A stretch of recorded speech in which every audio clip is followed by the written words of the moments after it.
So we've seen two examples of set union. The first one had no overlap between the sets A and B. The second one had a partial overlap between the sets A and B. Now let's look at an example where we have a set A and we have another set B which is a proper subset of A. So let's say that the set A is the set of vowels. So we have represented the vowels by these 5 points here, and the set B is a subset of A having the vowels A, U and I. So E and O are outside of B but still within A. So what would be the union of A and B? It would be the set A itself. So when the set B is a subset of A, then their union, the union of A and B, will be the set A itself, because by taking the union we don't add any extra elements, since every element of B was already present in A. So the union of A and B will just be the elements that are in A. Now it should also be obvious to you that if we take the union of A with itself, this will also be just the set A.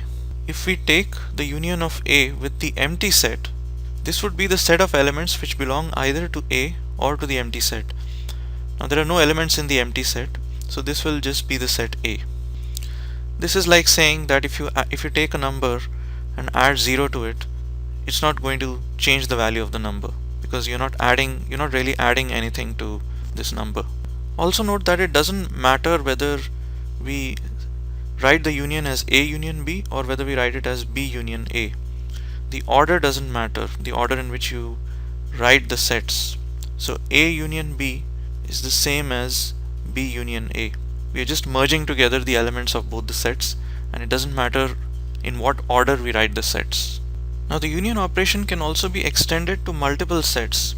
For example, if we had 3 sets A, B and C, we could take the union of all 3 of them, and this would be the set of all elements X such that X belongs to A, or X belongs to B, or X belongs to C. Of course, X could belong to more than one of these sets, but for X to be present, for any number or for any element to be present in the union, it has to be present in at least one of these sets. So in this Venn diagram here, the union of A, B and C would be represented by this shaded region. So again, it doesn't matter in what order you write these sets. You could have written this as B union A union C, or while evaluating what the union is, we could first take the union of B and C and then take the result and add the elements of A to the result, or we could have first calculated what the set A union B will be and then add the elements of C to that result. It doesn't matter in what order we compute the union. If you have a series of sets and you want to compute their union, you can do it in any order you like. So the set union operation can be generalized to as many sets as you like. You could take k sets S1, S2, S3 for any value of k and take their union. For example, we could define a set called cities in Asia.